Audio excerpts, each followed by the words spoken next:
Hello! For our next egg station, we're going to be learning about beef cattle. We're going to be taking a visit at the Powell family farm and visit Owen, Cody, and Levi, and they're going to tell us about their heifers and steers on their farm and the breed of cattle that they raise and what meat and byproducts that those animals give us. So let's take a look at the Powell family farm. Hello everyone, I'm Owen Powell and we are at our family's feedlot in Bluegrass, Iowa. This is my cow Victoria and my calf Ann. Ann was born in February of this year and Victoria is her mother. Victoria is bred and she will have another calf next March. The ear tags in her ear are for identification, so that we can identify the calf and the cow. This is Victoria. She is a Hereford. A Hereford is a type of breed of cow. Victoria herself has had 4 calves in her lifetime. One of them died at birth. How many calves will she have in her production years? Typically, they have 9 or 10 calves in their production years. What is this mark over here on her shoulder? That is our family's brand, so that we can tell from other ranchers which cow is ours and which cow is theirs. So it's another form of identification. Yes, it is. Hello, I am Cody Powell, and this is Demi. Unlike Victoria, she is a heifer calf, which means that she has not had a baby yet. And we did breed her, so she will have a baby this fall, and she will become a cow. What are you using to calm her down? Right now, we're just using a show stick, and we scratch her. That's what we use when we're in the show ring. We set them up like this, and then we use the stick to calm them down and relax them. Where would you show this heifer at? This heifer, we showed her at Junior Nationals. We're going to show her at State Fair, which is coming up in a week or 2. And me and Owen are both part of the Bluegrass Junior Farmers 4-H Club. And that's basically where you take your livestock and you can take your animals to the fair and you can show them and you make different projects, and it's really fun. I really recommend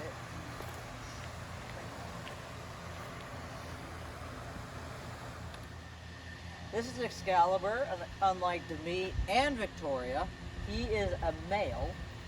He is not able to reproduce, so he will get older, and one day he will be tasty, just like all steers do.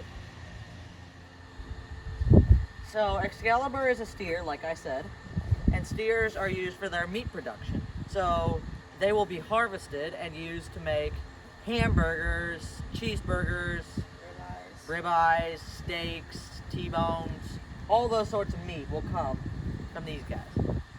There's also several byproducts. The byproducts are some out of the skin is you can make cowhide blankets or rugs.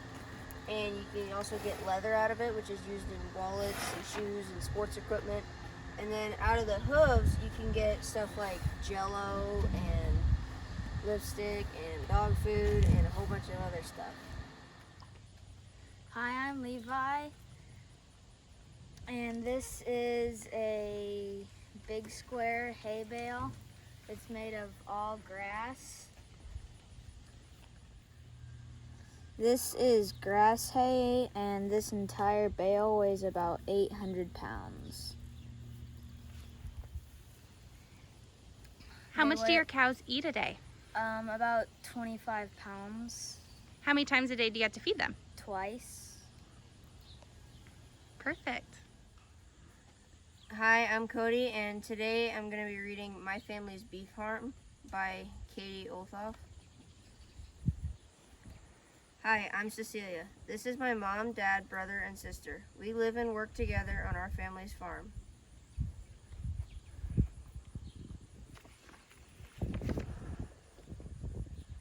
Farmers grow food. They also work hard to care for the land and livestock. On our farm, we raise corn, soybeans, and beef cattle. We also have a dog, 3 ponies, and 2 horses. Cattle are important to my family. My great-great-great-grandpa was a farmer. He taught my great-great-grandpa how to care for the land and the animals. Then my great-great-grandpa taught my great-grandpa, who taught Grandpa Glenn. Grandpa Glenn taught my dad. My dad is teaching my brother, sister, and me.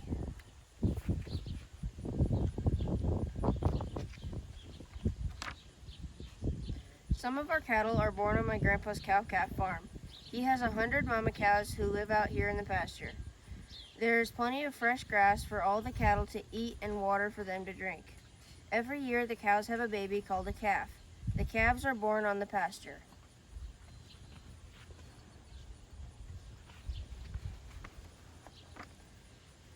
A new calf weighs about 70 pounds. It can walk just 1 hour after it is born.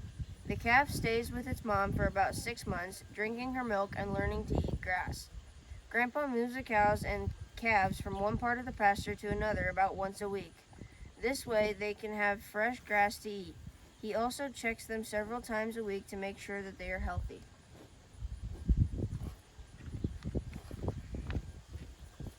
When the calves are about 6 months old, they begin eating more grass and grain. Cattle eat for most of their lives. People can't eat grass, but cattle can. They eat food that we can't eat and then turn it into yummy beef or milk.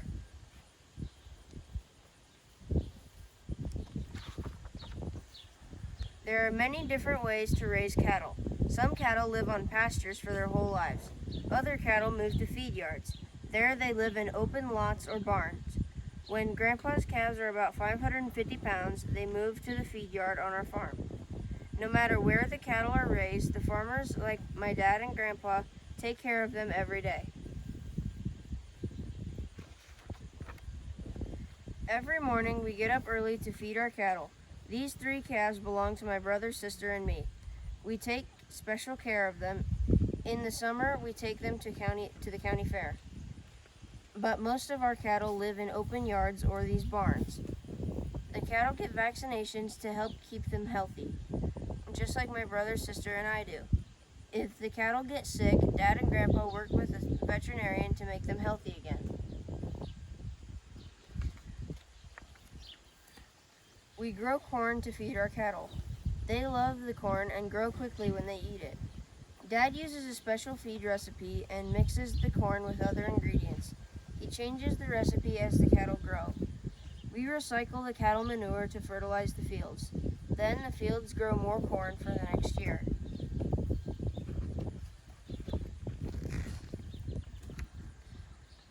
The calves come to our farm when they are about 6 months old. They stay here for about 200 days. Dad feeds them once a day. He checks on them 2 more times each day. Dad makes sure the cattle are healthy and comfortable. When the cattle weigh about 1,300 pounds, we sell them. They are made into beef and other things that we use every day.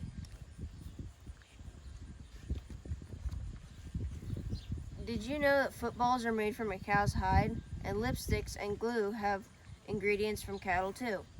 But the best thing that comes from cattle is the beef. My brother loves hamburgers. My sister and I love sloppy joes. Mom and Dad love steak with potatoes. When I grow up, I want to be a veterinarian. I want to help care for the animals, but for now, I'm glad to live on my family's beef cattle farm. Here, I get to help my family take care of our cattle every day.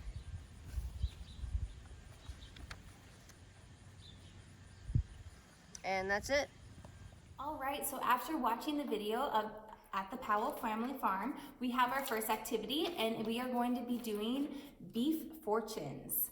So you have a worksheet and everybody will get one and we're gonna make our beef fortune teller. So this is a fun activity that you can do later and it's a question and answer and I'll teach you how to play and put it together in just a second, but it just tells you facts about hamburgers and then some fun jokes that you can tell to your friends about beef.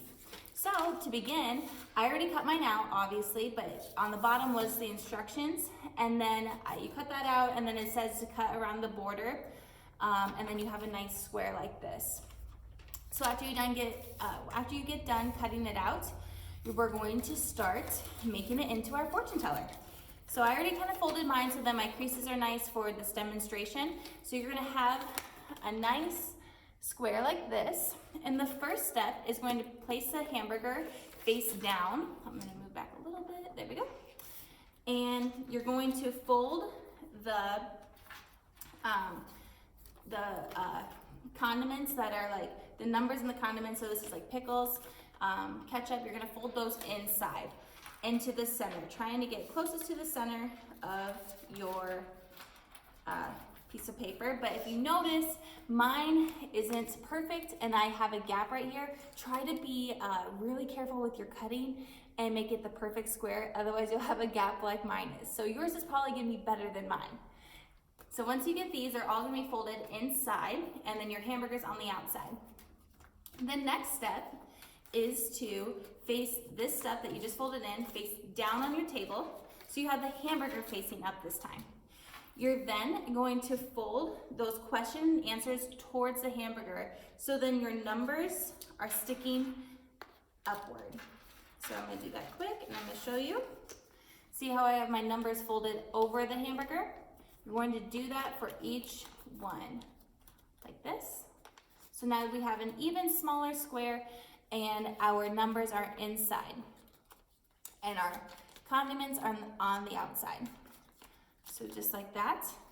So then once you have this step completed, of them folded inside, you're going to then fold them together. So then you have a smaller like rectangle, and you're gonna pinch it at each corner, making sure that the creases are set like this. And then you're gonna fold it one more time, like that. And I'm just pinching it all over so then I have nice creases and it's easier for me to play. So then, I'm gonna move closer here. We have our squares, and I'm gonna open it back up. I'm gonna bend it the other way just because I think it's easier.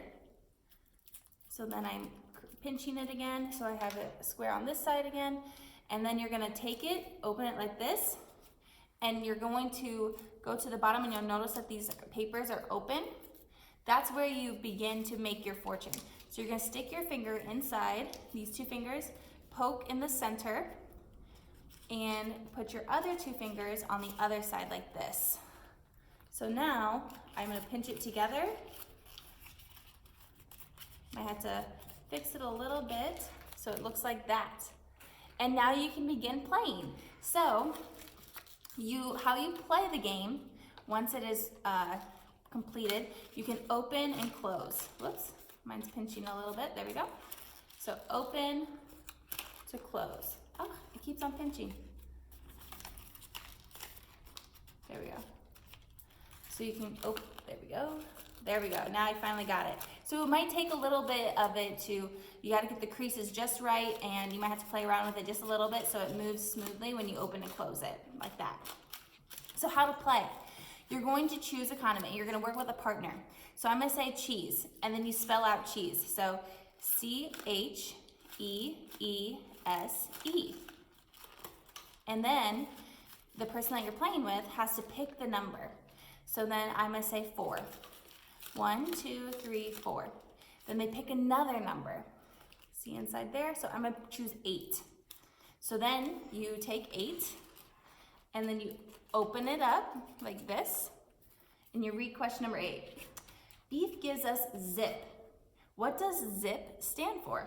Zip stands for zinc, iron, and protein. So the ZIP, zinc, iron, and protein. And those are things that beef cattle gives us. So that is the answer. And then you just put your finger back inside, and then you pinch it close together, like that. And you can keep playing. So I hope this is a fun activity that you guys can play later as a class, or you can play it at home and show your family these cool fortune tellers. I hope you guys enjoyed the activity, and I'll see you for the next egg station.